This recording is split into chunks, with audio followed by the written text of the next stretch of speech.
Okay, again, I'm so happy to welcome you all. See you again this week. If I may request, others, are you kind of new to this group?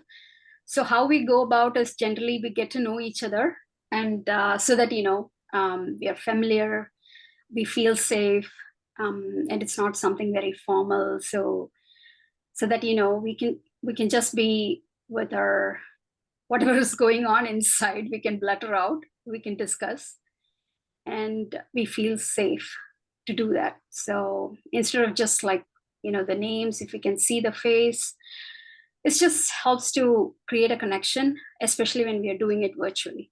So thank you, Rajesh. Yay.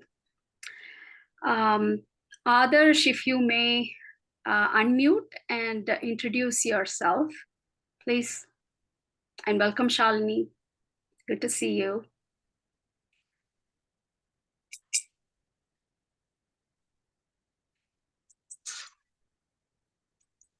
Okay, Adarsh, are you there? Okay, so see, whenever I call someone out, it's not because I want to kind of put the spotlight on you or something.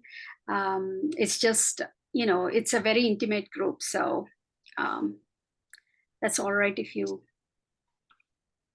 wouldn't like to, or if you're not in a place to speak. Okay, you're traveling in train. Okay. All right, good. So, Rajesh, can you please introduce yourself and let us know how familiar you are in this path and where you're dialing in from? Yeah, actually I'm from Calicut in Kerala. And I read some books a while back, and I've been in this, not very active, but I've been reading the messages in the group, in the WhatsApp message for a while. Okay. Okay. I'm here basically working now as a freelancer, working from home, and Okay, yeah, thank you. So what I'm curious, like what kind of got you interested in the Bhagavad path? Actually, I was not interested in this thing. I was completely caught up in my mind until the age of 35 or something. Now I am 45. Okay. And I was just, like a machine, like working, just doing things based on my thoughts. And something happened to me at the age of 30, 35, something happened to me like a sudden mental break kind of thing. And then I started following this kind of teachings, and I came across Bagavath Ayya's teaching also. And now also I am a bit caught up in the mind, but I think condition is better. At least. At least I think the ego has reduced a little bit. Of course, yeah. So yeah, thank you for putting yourself out and sharing about it. I think we all resonate with you. Something we all go in, in a certain way, very blindfolded, and then something happens in our life that wakes us up and puts us into so much trouble, and then we start, our internal process, and it's almost same. Like the way could have been different, the intensity of suffering could have been different, but we were all like, we didn't go for it voluntarily. That's what I would try to say. So yeah, welcome. And about the ego, what is ego? Is there something like ego? Do we have to reduce it, keep it under control? All that would be a curious point of discussion. Is it even necessary? Or maybe is ego even relevant and important for our thrival? So it gives a complete different perspective shift from everything that we have known. So I welcome you. Just be, as you're already in the path, I'm sure you have an open mind and open ears. And so we will take it from there. And yes, Sonal and Anjana, how are you? Yeah, hi, Hema and everyone. And I am listening this talk, so I am feeling like it's like something is there between mind and subconscious mind, and how to control our thoughts and control ourselves mostly. Okay. So I was going to ask particularly because, so just to give you a preview, so every week we are discussing a few things around, and last week what we discussed and where we parked the car is, I'll give a brief overview and then we will start the engine again. So I think we kind of identified where exactly, we located where exactly is all these commotions happening. So how we interact with the world. We all think that we are consciously interacting with the world, but it's actually the subconscious that comes into picture first and then pulls out the data, and that it throws out some emotions or feelings or thoughts or some opinion about whatever is going on. And then when we come to conscious about it, when we become aware of it, that's what we call it, the conscious mind. It's like we can think of it as like a small working space or a buffer space, the functional space that we are aware of, that we are conscious of. That's what is conscious mind. So we are thinking that, we are feeling this way when I see this person, or I'm feeling tensed because of the situation, or all that. But then actually it's a subconscious that's cooking up in its own kitchen, and the kitchen is invisible. It's underneath. Nobody has access to it. And then it throws out something out, and we are just catching it in through the conscious mind, or we are the conscious mind that's catching it. And then we are realizing that's, oh, this is what we are feeling. So now and we also saw that when we are coming to awareness, see, still the conscious mind does not know that it's the subconscious that's creating. As soon as it becomes conscious, it thinks that that's the one that saw this person like this, or is getting this stress or tension or whatever that emotion. And so it immediately puts a filter because it's so scared of the social conditioning. Because if I have a random thought to kill somebody, or to slap someone, or to steal something, then immediately my conscious mind gets so uneasy that, oh my God, the uneasiness comes from conscious mind. Out. Yeah, it comes from the conscious mind. But then it's because, it's scared of, like, what if I act out? What if my action reflects and it shows the entire world that I'm such a crappy person inside? So we do so many things then, to hide out, to put a mask, and we create all this persona, or whatever we call the ego, or whatever. So, and then we try to kind of either suppress those emotions and then act very nice, with peace or whatever that is, or we couldn't control or suppress and then we act out. Especially if it is somebody under our power, or in the hierarchy, we act out. But then that is the fear of the subconscious mind, because it scares that it doesn't have control over the action. So now what it does is it suppresses all the things. So what it starts thinking naively is that, okay, only because I'm getting all these so-called negative reactions, I'm struggling in my action. Because naturally, I think everybody knows we don't want to slap somebody unnecessarily, or like even necessarily. And we don't want to say, all this morality is already in place to be in the society. So now that's where the stress starts to build up. I know what is right, but then I'm not able to really, tune myself to create all that, to be able to do only what is right. I think everybody is just in that dilemma. And so then what we think ignorantly is that, oh, because I get these negative emotions or thoughts, only because of that I'm able to, I'm struggling like this. So the solution is, okay, how can I cultivate positive thoughts? How can I be without the chatter? How can I have good, so-called good, correct thoughts, correct emotions, positive emotions, and then there's no trouble, right? Oh, we are only going to act out in the appropriate way. So that is the reason why the core problem is we are so scared of acting out impulsively that we don't know what to do, and then we try to control, oh, the emotion is what is pushing us to do that, so then we need to correct that. So it's very logical and it sounds correct also, and then we try to go work on ourselves.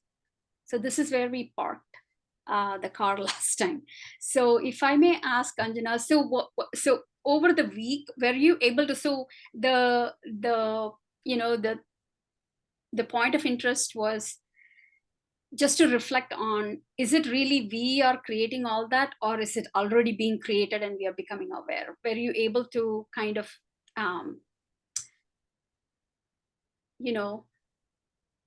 see that over the week in one or few instances? If you would like to share that, please.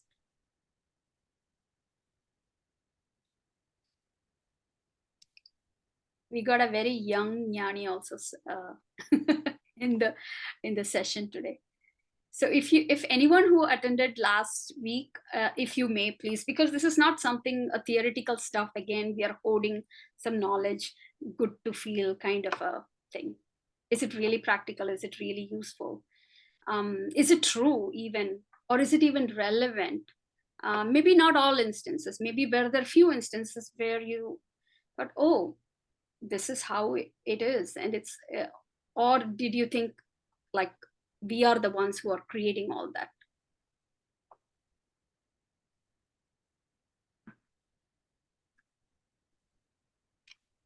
It need not confine and be congruent with what we're discussing. It could be totally conflicting too. That's all right.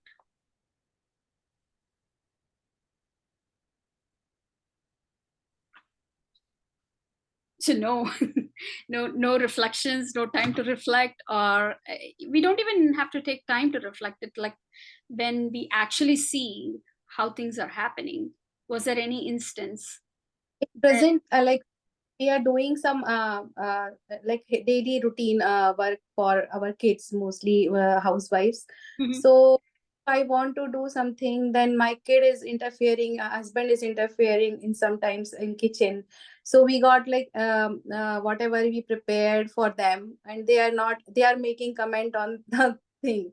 So we got irritated on sometimes. So that may be cumulative also. Their brain, and then situation comes again, a different situation, stressful situation, not created by me, but it came by creative efforts, like cumulative. Okay, so what Sonal is saying is, so the reflection is, correct me if I'm wrong, so it seems like those things were created by the external environment. Yeah, correct. Yeah, so yes, so there are two factors that are playing in here. One is the situation, which is outside of us. It could be some people, or the scenario where we are in, that's causing this. But then it is also when Sonal is interfacing with those situations, right? So there are two elements that is involved. One, our internal structure, where we have whatever thoughts we anyways, immediately this, whatever I'm going to make, you're going to say one thing or the other. You always have opinions, right? So there are these automatic things that will pop out. Yeah. So like we won't be really interested in, oh, so what like my team, he also comments on my food, and my husband also. So I thought like their behavior is reflecting on this situation. I am doing my best, but it's happening by them. Yes, so totally it's coming from the outside. But let's imagine a scenario where like they're saying something, but then they're saying it for the first time. And what if you're totally unfamiliar about that? I can't get it, what you're saying. Okay, say for example, people come in and ring our door, the salespeople. Yeah. So even before somebody rings at we know the time. Like when we are at home all the time, we know what's going on, right? So whenever somebody is ringing at the door, ringing the doorbell, at that we will get furious. Even before we open the door, we know it's a sales. Somebody is doing sales, door-to-door sales, and they're disturbing us, right? Have you had this experience? But then we don't even know what the situation is. But then when we open it, there might be some relative who is so innocently standing there, who has come from the village or something, to visit us. So there are two factors that's dancing between. One is what we hold, the warehouse, the stuff, because otherwise we will not be interpret that whatever the husband says is so familiar, or it's like he's always has his opinion or something, right? There is a data match. Of course, it is stimulated from outside, but then the reaction comes out because we already have a relevant data inside. This has been going on for so long. Do you see that? Yeah. Yeah. So there are two variables that is involved, our subconscious or whatever, like, how we have our personality, and then whatever the external situation. Okay. So now when we want to shift something, then the first thing we request is ask the situation to change.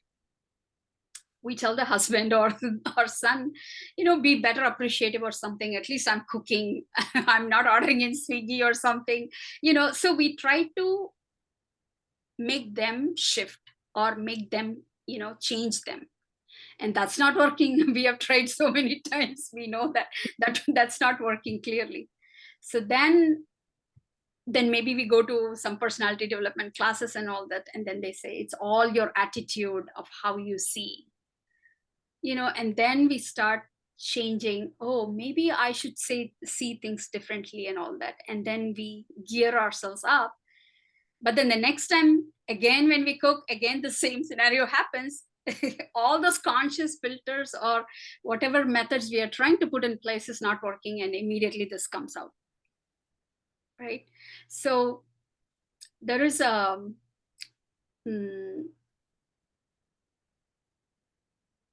there is an example that Ayya gives in one of his books, like where, for example, let's assume there was Ram and Shyam, two people who was working abroad.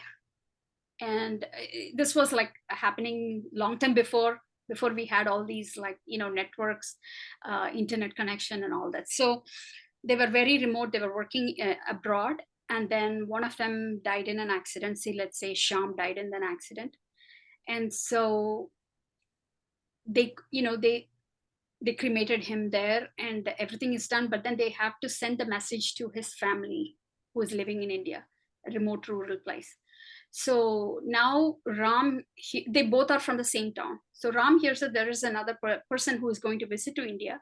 So he goes meet that person and tells him that, he gives some gifts and all that for his family, for his kids, and says, please go tell my family I'm doing good, and give all these things to them. And then please go meet Shyam's house and then tell them this is what has happened, unfortunately, and all that. So somehow he wants to convey the message. So this messenger comes, and then he's slightly confused between Ram and Shyam. He goes to Ram's house and says that, I'm so sorry for your loss. This is what has happened. Everything is over. And then he goes to Shyam's house. He gives all the gifts for their, children, and says that your son is doing well and all that. He wanted to convey this. So now, actually, in reality, Ram's family has, is actually okay, right? But then they are in mourning. They are grieving their son's loss or the husband's and dad's loss. But then Shyam's family, the truth is Shyam is no more, but they're celebrating. They are so happy, and they're looking forward for Shyam to come back. So this, if we really think deeply, it really messes our mind, because the strange thing is, whatever may be the truth, in reality, our mind is able to think through only through certain information, or with whatever we could comprehend. And whatever we could comprehend literally depends on what information was given to us and how we have been trained to look it through. So then are we all interacting with reality as it is? I mean, it really, screws you up if we think deeply. It is alarmingly, what do you say? We have no idea what's going on in reality, because we are. It is also unconscious. We don't know. That's how we could perceive the world, with the information and how we are trained to perceive that information. But there's also a positive side to this. Is so what this also shows, that even when the reality sucks, even when the reality is pathetic, even when there is a real suffering, it's not like cheating or deceiving ourselves, but there is like a way to see that might help us, not get entangled into the sufferings. For example, in Ram's family, they are like, as soon as they hear this news, everything is collapsed for them. So, but in Shyam's family, just because they don't have that information, they are like completely, happy and enjoying and celebrating. So whenever that the information about the reality and the way we see that reality is corrected, then we are able to see the reality as it is.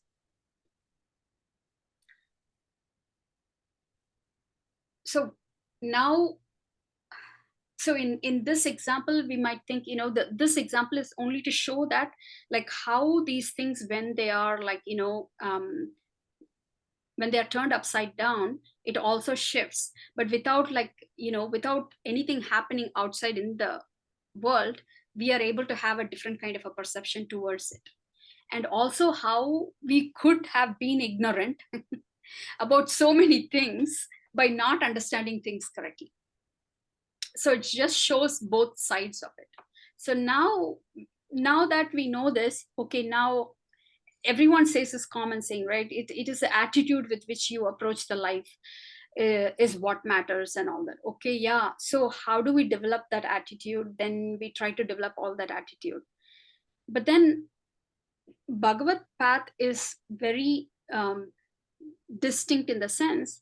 So this is not a practice, this is not like a tool, but it's just like one-time investment and lifelong return kind of a thing. So once we catch that and understand that, oh, this is how it is, like a fact, like, like the light of the day, then we don't have to work on our attitudes. We don't have to work on how do we actually perceive everything, but rather just that understanding kind of shifts us and helps us see things as they are, at least close to as they are. So that is the main distinction with this understanding. So now, what do we understand in this? What do I mean by that is, now, when we are consciously, when the conscious mind thinks that, oh, it is, first of all, it thinks that, it generated that emotion or the thought or whatever the reaction it is from the, when there is an external trigger, first it thinks that that's what it created. So it understands and it sees itself as a creator, and it sees that then it's my responsibility to clear it, because otherwise I'm going to act out. So now what it does is it tries to reform. So for example, if it is a painful thing, then it wants to change itself to feel peaceful, to get out of that pain, to get out of that suffering. And suppose if it's a very nice feeling, again it thinks, oh my God, I would love to continue this feel good. And mistakenly, because it thinks it has the capacity to to create that. It thinks that it can sustain and stretch that feel good. So this is how we are functioning. But the only problem is that, first of all, the conscious mind is not creating. And second of all, we are only coming to awareness when that emotion is getting out of our system. It's only on the way out we are catching it. And the third thing is, the lifetime of any thought or any emotion scientifically is like it's a fraction of a second. So when the conscious mind is catching the tail end of what is already done, already complete, and already going, on the way out, but then it understands that that has created, and it wants to extend, or it wants to push it away in like immediately, then that's the whole. Then it kind of like, it's like we are fighting against a shadow that's not even real. So when we are conscious, what we are conscious is only the shadow of what has already really has happened, which is in the subconscious mind. So now the conscious mind is trying to clean up the shadow, which is a never-ending process, or it's never going to happen. So because the struggle itself is an imaginary one, definitely no solution could be a real one for that.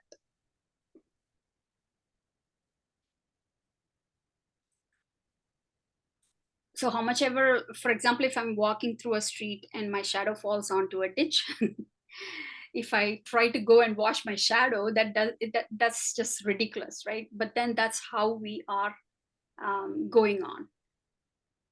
So now if we pause for a second, it's like, why do we think so? It doesn't seem to be like, that it lives for a fraction of a second. No, I'm having this suffering lifelong, like how, Rajesh said, or like, no, I'm dealing with this problem so long. In fact, I can only equate myself to that problem itself, right? We identify with that. It seems such a stubborn thing. So what is happening there? Because otherwise we wouldn't be doing something so irrational. If it was so obvious, everyone would have found about it. So any ideas or any clues, like why it appears so stubborn, why it appears like it's there forever?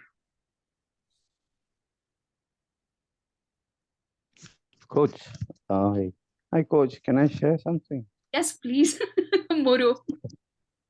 Before that, thank you for infecting us with your joy.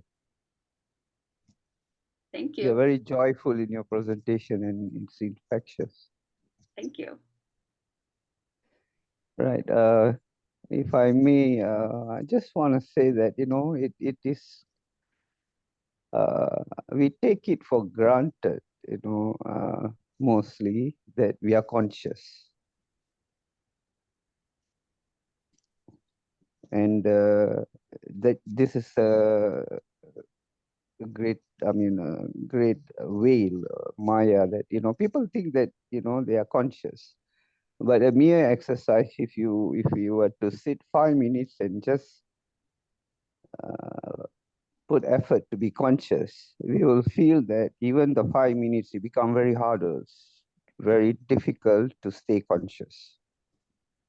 And this experiment will be given to some school of thought, in ancient days, that a simple exercise of being conscious. And end of the day, we will find out that even to be conscious for 5 minutes is difficult. Then the question arises is, even if for 5 minutes,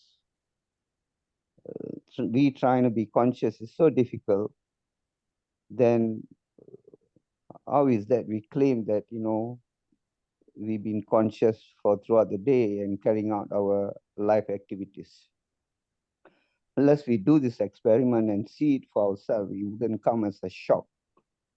to see the lie, the veil that covers our perception. So what happens is at a very short period of time, we snap out from this unconscious, which is a state of natural state, and we become conscious due to some things that need to be done, or something that requires our attention or focus. And that moment, that conscious mind will claim all those unconscious duration and claim it as though I was there, I did it. So that's the lie that we need to see it for ourselves. I think if we can see that, then it's easy to grasp what you're saying. Thanks, Coach. Thank you. Thank you, Muru, for sharing that thought. So, okay. So the context, what Muru tries to show us is there is already an assuming that we are so conscious of everything, and we are doing everything and approaching everything and interacting everything consciously. So even as I speak, if I'm going to be conscious of every single word, that will make me lunatic. So our brain functions in a way that it is always a big, efficiency machine. So most of the things would be like unconscious or subconscious.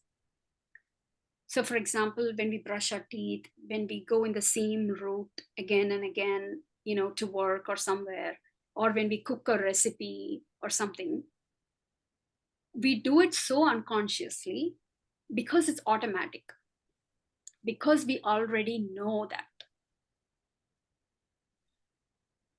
We are so familiar.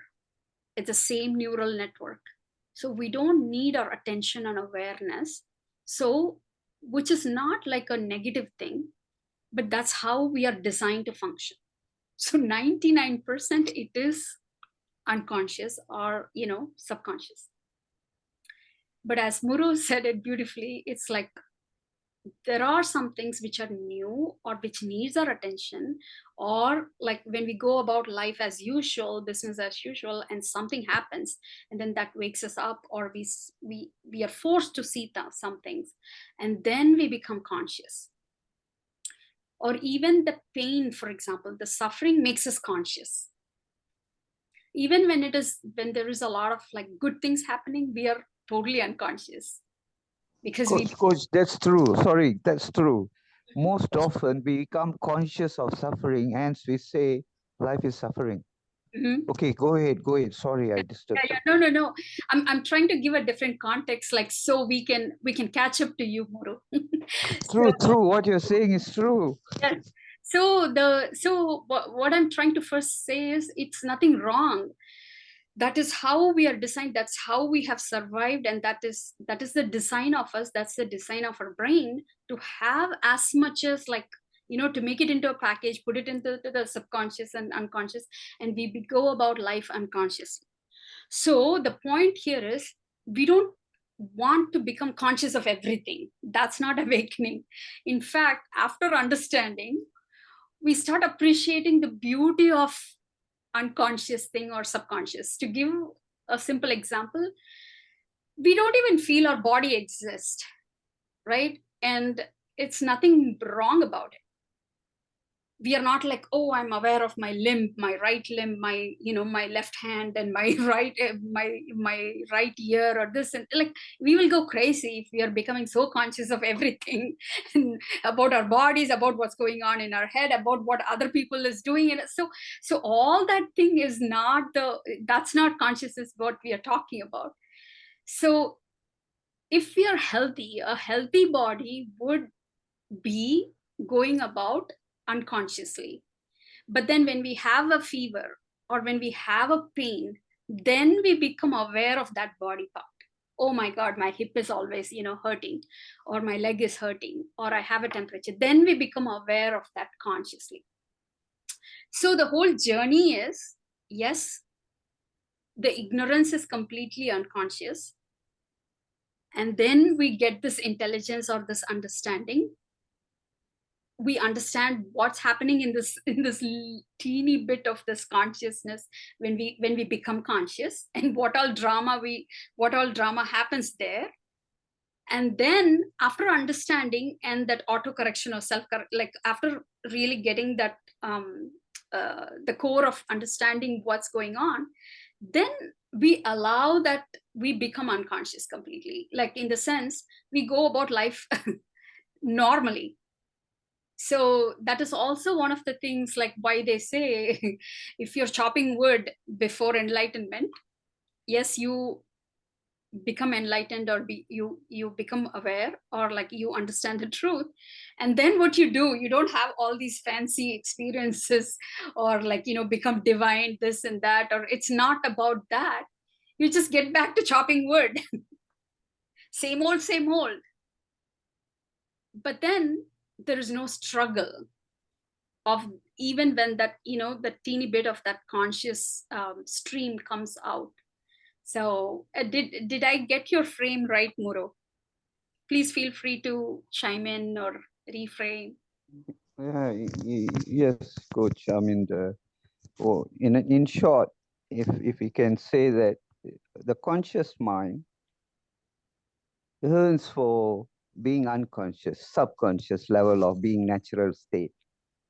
But upon understanding Ayya's teaching, I mean, we are putting it in different words, right? But the core of it is, no matter how much effort the conscious self puts towards in reaching out to the unconscious or subconscious state or being natural, it will be utter failure, because conscious mind is meant to function in conscious way.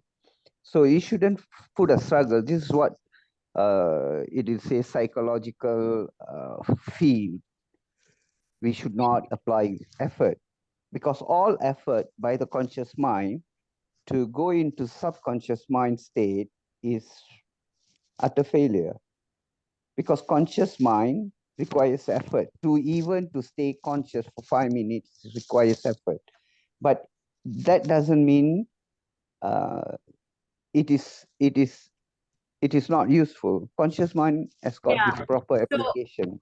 yeah, So exactly. when we understand the functioning of conscious mind totally, we let go of the psychological effort of keeping peace, which means the natural state of subconscious, attaining that towards it or leaning towards it, fighting to attain that state. We give up. We see from Ayya's understanding, it stops, and we just use it as a proper tool. Chop wood, make some fire. Yeah. Okay, Mom. So so all this time we were ditching the conscious mind and we were saying that, how all it's like, where it's struggling and what the kind of struggle is, all that.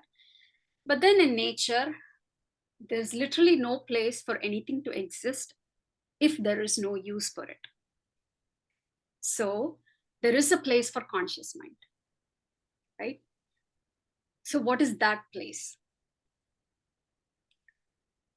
So as we were discussing, the functional mind, the conscious mind, or it's called as a functional mind, it's the small working space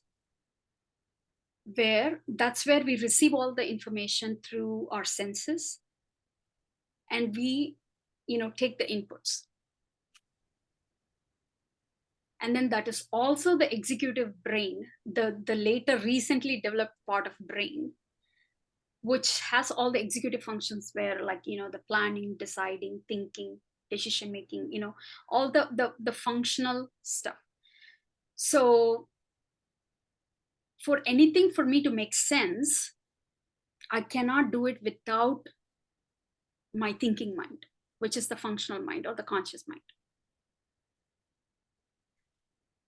But then for me to really realize and feel or do anything, I need that is where all the subconscious mind happens. So now like, so this conscious mind has a beautiful function, and that is what differentiates us from humans from the other animals. We have this cognitive ability. Of course, along with all the other five senses, now we also have the mind. And in that, like, that's where we, we choose, we make choices, we decide, we set our direction, we filter out, we do a lot of different things with the executive mind. So which, like, everyday function happens only with our, like, the functional mind. And then once that neural pathway gets established, then it goes into unconscious. So that's what we call as habit. Habit is nothing but a process that is repetitive over the time, and it is so, what is the entry point, what's the process, what's the exit, and then it's so automatic that now you don't have to be conscious anymore, and then it goes into our subconscious part. That's what is called habits. That's why it is also, it takes time to build a habit, and it takes so much effort to break a habit because it goes so unconscious later. So, but then, but bad habits are easy to create. That's a whole different thing we will discuss about. So the conscious mind, this is how it operates. So the more it's free, the more it has space, the more intelligent it would be. Like, for example, if we have the receptionist in the receptionist space, if we have all the trash piled up, we won't be able to welcome anyone into, even enter. But then the reception is not the place where everything happens. Things happen in the living room, things happen in the kitchen and beyond, right? But then this is a beautiful entry and exit space, which needs to be, like, the space in that, the clarity in that is very important for the regular functioning. So how our conscious mind functions is like, it is always measuring, it is always judging. So the conscious mind, that part, the part of it which does is the intellect. Its job is to compare what is right, what is wrong, what is big, what is small, what is to be done, what not to be done, all the judgments, all the measuring, all the, all those things is happening there. So the more and more we are utilizing it in the external world, the more and more the human race is advancing in all aspects. That's the beauty of it. So an animal would be just sitting like this, for example, a lion, and then suddenly it will feel the urge, the desire, it will feel in its body the hunger, and then it will go and hunt, and then it will eat, and then it's done. And the next day again, when it, or a couple of days, when it again gets that instinct, and then it goes and does something, and then that fulfills, and then it rests. So this is how animals behave. So what's different for human is, we don't just start out only when we have that hunger. We could actually go out, hunt, have something for that meal, and also put something in storage. We save stuff because we are able to see the future, because we project, which is beautiful, right? That's the use of the conscious mind, the cognitive mind, the intellect. We are not just like animals, just living at the moment, which is another living. That moment is so beautiful, but then just living at the moment will not, we are a little bit evolved beings, so we can project into the future, we can create some stuff and say, but it comes with the what do you say, it also comes with the downside. So of course it can project the future, it can, it can do some calculations, it can do all that, and then build something it is very beautiful when it does all that. But then when it is over functioning, we get anxious, we project all that, what if this is not enough, and we keep doing more and more and more. So anyway, the executive functions we will come another day, but actually in the functioning of the mind, what is the caveat to the conscious mind is that because it is so much like, for example, if you want to ride a bicycle or if you want to swim, there are two kinds of knowledge. One, we want to know the information or the knowledge about the process, and the other thing is the practical knowledge. So it is not enough just to see YouTube videos about swimming. If you just look at the YouTube video and go into the pool to swim, you might drown. So actually it takes skills and practice to develop that skill, right? It takes time, it takes effort, it takes that skill to practice that. So you need the information, and also you need the technique, and also you need the skill. So the external world functions only in this way. We need both of that.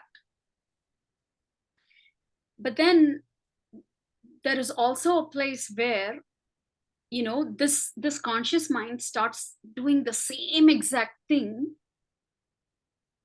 inside of us also. So outside, like when we are conscious, when we know how we need to be mindful about, or if we don't have, for example, a child does not have the intellect developed, it will say whatever it feels, whatever it feels, it is so innocent, it will just blurt out. So the whole mind is innocent. It is an observing mind. Whatever comes in, whatever goes out, there is no intellect. But then slowly, even a child has intellect. It can distinguish its parents from the strangers and all that. But slowly, as the intellect starts developing, what we mean by that is, it is painful. It is like, it's building the muscle of filtering out. So whatever we think, we cannot say to other people. Like, for example, I don't like you, I hate you. The child would literally throw at our face, no, I love you, or I hate you. My son would say, you're the best mom in the whole entire world, he will say. And then the next time he would say, I want you to go to Antarctica with no shoes, no nothing, because I hate you. You're the worst mom in the entire world. So he's literal. When he says this, he's 100%. When he says this, he's 100%. There's no filter yet. But then we cannot live our lives like that, right? So then we develop this intellect where, if it is boss, we cannot say all that thing, even though we feel all that crap inside. So people teach us how to develop that intellect and how to filter out and how to perform in the outside world. But what we fail to teach is,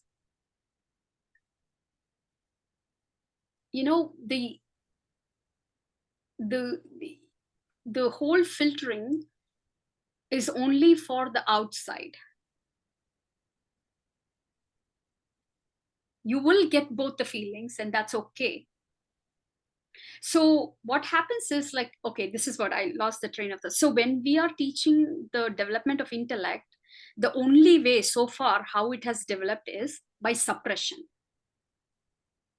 right? It's either or. If I have to be polite, then I have to suppress. I have to, mute myself, and then I can be like this. So this is the only way we have developed. And that is why all this bottling up, and that is why it is causing so much stress, because we could be dealing with crap all day, but we could have had a beautiful mask and be polite all day. Yes, we have succeeded. Yes, we are great people. But then nobody told us how to handle our internal world other than suppressing. Because it's nobody's fault, because we thought that only either one could exist. If I have to be polite, then, either I should not have bad emotions or I should suppress it. Those are the only two options. So that is ignorance. But okay, so this is how the intellect is developing. And then as the intellect develops and develops, suppressing and replacing, or like, or just eliminating. That's the way to go. That's what samadhi is, the ultimatum of all that. So anyway, so this is how the intellect is developing. But then what happens is, if you're very intellectual, what happens is, then we think that, oh, I'm able to get success with measuring, judging, filtering out, and I know beautifully how to handle the external world. I'm so good at that. So now, falsely, it also thinks that, okay, now I could manage my subconscious also. So all these intellect, which is great in its own way in dealing with the world outside, now thinks that it has super capacity and super evolved, and it turns inside and starts to deal with the emotions and the thoughts and everything. So as long as it was looking outside and dealing with whatever it is, that's what it's meant for. That's what it is there for. And we need that. But then it assumes a little bit of like a promoted responsibility and thinks that, okay, now I can handle all these things because I know what's the root causes. So now it turns back and does the same thing over again. It starts measuring the emotions. It starts contrasting the emotions. It starts judging the emotions. It starts judging the thoughts. But the only problem is, those emotions, those thoughts are not even like real, in the sense they are so transient. Those are like so momentary. And we are able to become aware of that only at the tail end of it. So first of all, it's like almost not existing. And second of all, it's like there is literally no power to do all that, because it is also a joke. It's like washing the shadow. So, but then we don't know, that's the whole Maya. So the conscious mind turns inside and thinks that, oh, it's the boss here also. So to give a very practical example, say for example, we are a successful professional, or our husband is, or whatever. They're having a great job. They are like the country manager, say, right? They're super intelligent. They manage so many people under, and they are so good in what they're doing. And they are like the number one in their field. They're the expert, go-to expert. They have high authority, credibility, and everything. They're so good, so damn good in what they're doing. So they're coming home. So when they leave their shoes out, if they don't leave that personality of that, the number one successful person in their field also out, and come into the home as a husband or a dad or a son, guess what happens? And that's what is happening all the time. We don't know. We step into a different place. Like home is, it's like a micro of the inside kind of a macro world. So when we step into our home, it doesn't matter. My son doesn't care what I do with my clients. He would say, you're still a mom. Yes, I'm still a mom. And that's the role for him, that I could play for him. And that's how we interact there. So if I bring all that intelligence and tell my wife, like the husband tells his wife, like, everybody else listens to me, but they know how utter a failure they are in making their wives listen to them. So they're accepting the failure is the only option. Because if you try to rule the world like how you rule the external world inside the house, that creates so much noise, because we don't care what of course you're good at what you're doing. It's good for you, it's good for the family, you're making a good money, and you're supporting us, you're protecting us, and all that is great. But then nobody cares. Of course we respect him for what he's doing and all that, but then nobody cares. And that's the beauty of it. If everybody is treating him like the people who are working underneath him in his work, if everybody at home is also treating like him, he's losing the whole essence of what home is, of all that beauty. Oh, I'm in slow motion, my internet connection. Okay. Let me check.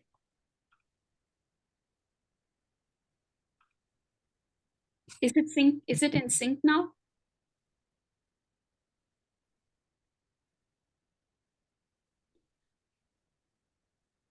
Is my speaking and is the audio and video in sync? Give me a thumbs up, please. Okay. Yeah. So, yeah. So that's a simple, basic example, like how we are not neglecting the fact, we are not, discounting the fact. Yes, the husband is a beautiful number one, whatever the go-to expert in his field at work. But then when you come home, he's not expected to do the job at home, and he also doesn't have any power whatsoever coming back at home. But mostly but nobody knows this, right? Like whoever understands this would have peace at home if they're able to be just that, the different personality at home, where they know their responsibilities and they know their limitations. It's so much better. So this is all the whole crux of it. So the conscious mind is also like that. It's so beautiful. It's the more intellectual we are, the more intelligent we are able to communicate with the world, we are able to contribute to the world, we are able to create and manifest beautiful things. But then the conscious mind has no authority whatsoever to deal with what's coming out. So this is the truth, because everything is happening just in that space. So now what happens? So we said, what are the ways we know how to go about it? Is suppress it, or replace it with a better one, or completely eliminate it. So now let's go through one by one what happens. So the replacing thing is so the suppressing is the first thing, like where we find like we ourselves like a victim. All the emotions, all these things is like so intense, but at the same time we are not able to express anything out. So we are trying to suppress. Yeah, sure, Rajesh. Yeah, we'll have the recording. So we will wind up in a short, and we'll continue next week. So the first thing is suppression. That's what that's what is a default kind of a thing. And then we get a little trendy, and then we go into some spiritual practices, or like even religious practices, or we fast, we do different things. And then we kind of like keep it a little bit under control by, and then we try to replace it. That's the whole subconscious programming, the positive thoughts, positive affirmation and all that. So it's as though like you're reading out and you're planting something good. And the ultimate thing is, then we think that, oh yeah, we are able to be successful in that to an extent. So as long as we are in the bhajan, we are the kindest loving people around. But then after 2 hours, God knows what comes out of our mouth. So all that thing will come out like it's like a pendulum. The more it goes to the other end, the more forceful it will come the other side, bouncing out. We get so irritated. Especially when fasting. So it's a body that's making us do one thing, but then it's also the deprivation makes us so irritated, annoyed. So to some extent we are able to manage it, we are able to mute it, we are able to mold it, we are able to like really beautifully dress it up. But then again it comes out all ugly after some time. So then we are doing it with more intensity, more effort, more structure, or switch schools, switch ashram, switch methods, switch gurus. But then end of the day, we then blame that, oh my God, I have so much crap, I have to work more. but we are also able to see the result. Yes, I'm able to, kind of manage my work a little bit better. I have this I'm able to interact with somebody a little bit better when I'm going into this meditation process for so much. We are also able to see the benefits. Okay, now there is much more conflict. Okay, I know it's working, but I also know it's not working. So then what I do is, okay, you know what? I work so much that once I find the right method, and then I work really, and then if this is a very crucial point, this is where it keeps many of us stuck. If I'm able to make a difference, if I'm able to make a change, which I am seeing, what if I'm able to sustain this change and prolong? Then I would be successful. What if I'm able to sustain that holiness, that peace, that loving nature, or that calmness, or whatever that is, or that blissfulness? What if I'm able to sustain that? It's not a false thing. It is true. I'm able to taste it. I have tasted it. So all I have to do is find a way to sustain it and stretch it. Then I would have conquered the subconscious. I'm the master of it. I'm in control of it. Then that's what is enlightenment. That's how we think. What if I'm able to stretch that experience and elongate and have it forever? It's like happily ever after. All the stories end like happily ever after. Only people know what happens after all that happily ever after. So we don't question, is there really a happily ever after? See, all the movies, they have all these climax, and then they get into this wedding, and then they join together, and then they put the subam, or the end or whatever. But actually it's not the end. That's the beginning of all the chaos that's going to happen after that. But then anyway, coming back to that, this false idea that yes, I'm able to taste this, yes, it is useful, yes, I'm able to have a control, so all I have to do is just elongate and sustain this bliss consciousness, or this experience, or the control of mind, whatever that is. Then that's it. That's what is enlightenment, and that's how we have defined it so far. That's how we have been told. And that is why everybody aims for samadhi. Samadhi is like literally sustaining that in the peak and just being. No emotions, no thoughts, nothing. It's that nothingness, but wanting to be in that nothingness all day long. And that's what the yogic process are. So samadhi is the ultimate destination in yoga. Now, let's gather our thoughts. And so, is that what we are aiming here? What is the actual purpose of, even if you're able to attain that samadhi, or like what does samadhi has to do with enlightenment, if at all? And how is it is useful for our day-to-day life? So we will go more deep into that, but this is why, and this is how we are struggling, assuming we are taking control. The conscious mind is taking control and trying to do different things. So whether it succeeds or not, and what is the implications of that, or is there a better way? Is there an aesthetic way? Yes, subconscious is powerful, but it gives what's needed and what's not needed also. Now what to do? Yes, the conscious is also powerful. Yes, it's the intellect. It does beautiful things, but it also does this ignorant things over the subconscious. So what do I do now? So we will meet next week and discuss further. So now I open it to the floor, and please share if this all makes sense, or if something somewhere lit up for you. Please kindly open up, share.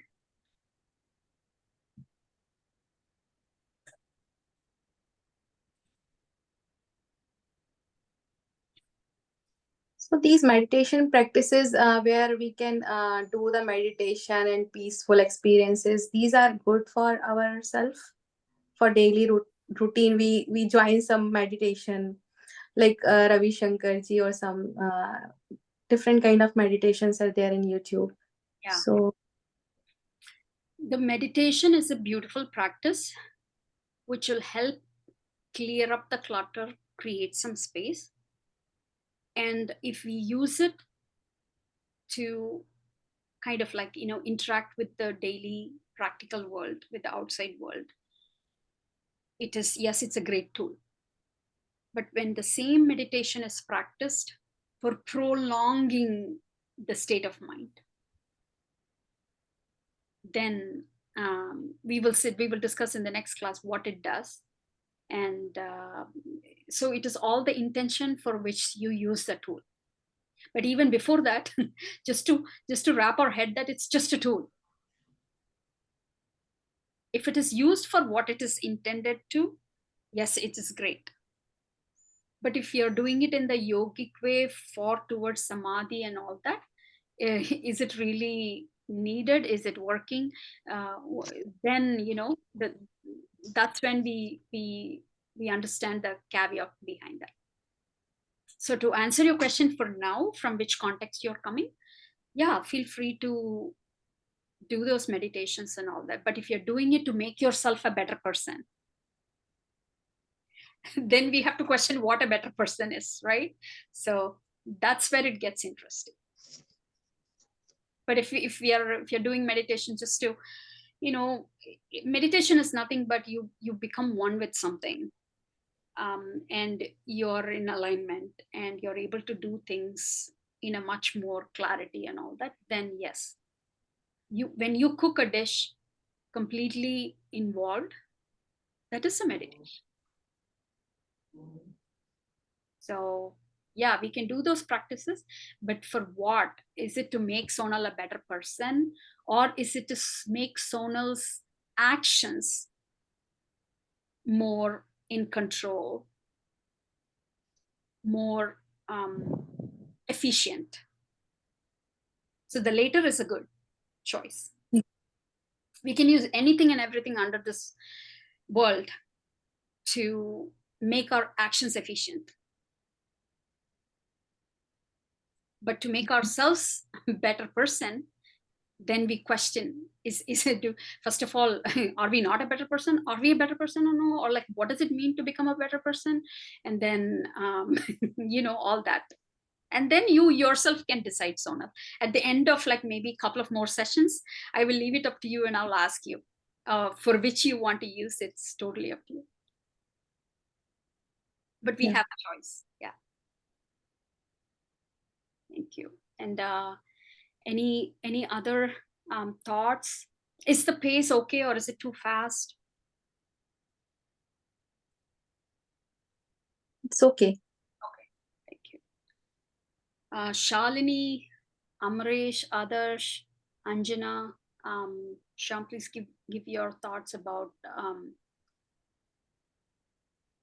what I'm trying to see is, are we connecting? Is it relevant? Namaste, Hema. Yeah, definitely it's very relevant. But again, I think after 1 or 2 more sessions, we'll get a better idea. Things are going fine. I'm finding value in it. Okay. Thank you very much.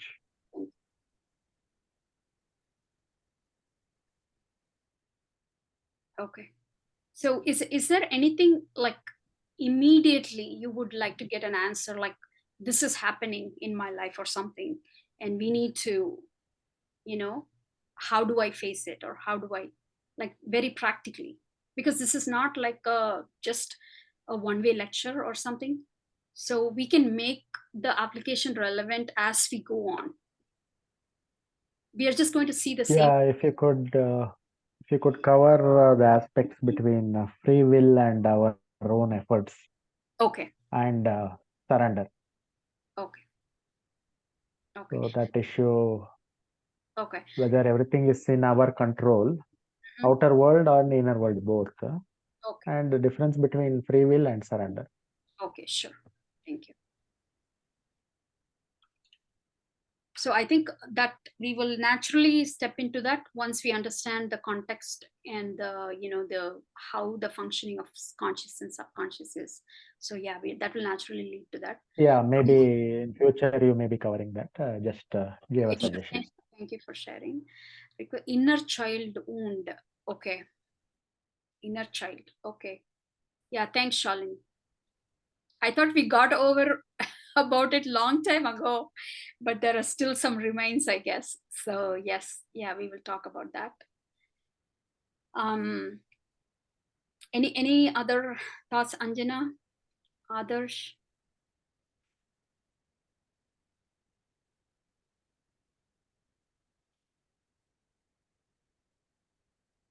Namaste. Namaste, Anjana. Yeah, thank you for the teachings. I'm understanding that and I'm getting it. The one thing is the difference between ignorant and an enlightened person is just the understanding part, right? Yes, totally.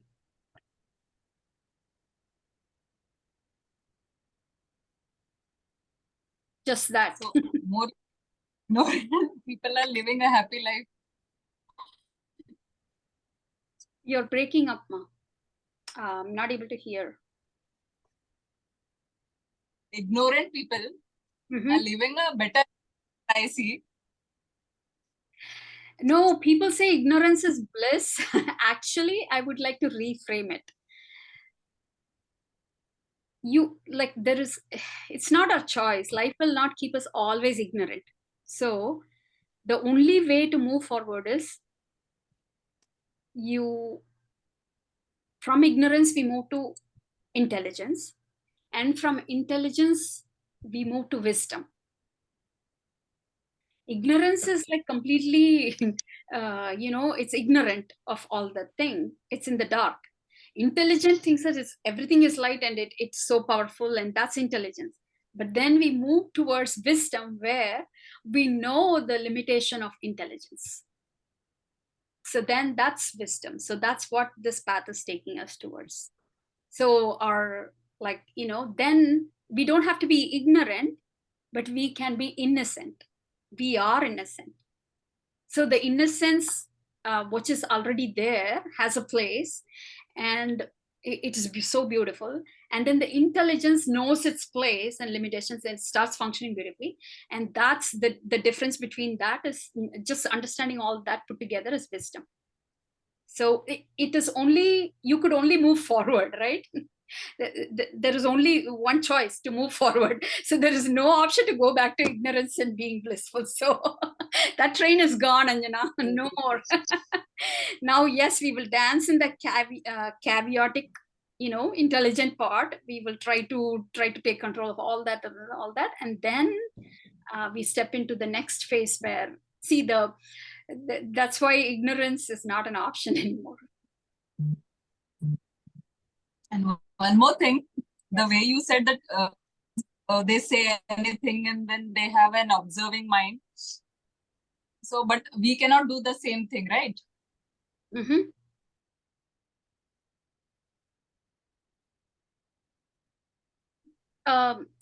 You're muted, Ma. What were you saying? The example you were giving about kids, that kids can say anything and the kids can get away with it. But we as an adult, we cannot get away with our behavior in the external world, right? Right. So we have to regulate it. Yes, totally. We cannot go with the flow in that case, like whatever it has come. Yes, totally. We have to regulate it. But when regulating the external thing, that is where we think that we have to regulate our emotions also. So now we have beautifully landed the space where we will explore what is internal, what is external, what is physical, what is psychological. So organically we have come to that. The time gap is way less between something coming from the subconscious to conscious, and then it. Yes. It is so impulsive. That's why That is why, see, we are not dumb people. That is why the intellect is thinking we have to control the emotions. That is why we have been doing it for so many years. It is very narrow, but is it narrow? Like once you understand that, then that's where you start exploring that space in between. So that's why this thing is dance between emotions and actions. What comes in between is that space, that choice, that decision, and we will slowly move into that. Yes, you are very true. We have to regulate it. That's why we need intellect. As adults, we need that. But then we also misuse it in the wrong department. And also, yes, there is literally, it feels like there is no space. I think you're answering the question I asked, like, why do you think we even go back and trying to fix this? It's because we feel that it's all happening just like that. We act out and then think, oh my God, right? So then we don't feel that space. So we will explore that next week. Is there a space or no? If there was nothing, there is no scope. But right now we are not able to perceive that. So I will leave you with wondering about that. And say, for example, you have your child who knocked your iPhone and broke it. Would you get furious or not? Would you Yes. even give him a big bang in the back? But say, for example, if my son we are guest in your house and my son comes and knocks over your iPhone, of course it's expensive. Of course it's the same thing. The value doesn't change. Now, would you smack my son? No. No, right? If we try to be polite with the guests, and that's where we're doing the filter. So there is a choice, and that is also we are doing unconsciously. We are able to know where to act and where not to act. So there is a space. We are beautifully using that space, that choice. But now we become more aware of that. So what I'm trying to say is, yes, there is a space. With this example, you could see, yes, there is a choice. But then, yes, yeah. But then we don't seem to see that all the time. So then, yeah, this understanding will give a more in-depth zoom into that, and we will be able to see that. But it is a fact. We are choosing all the time. Yeah. All right.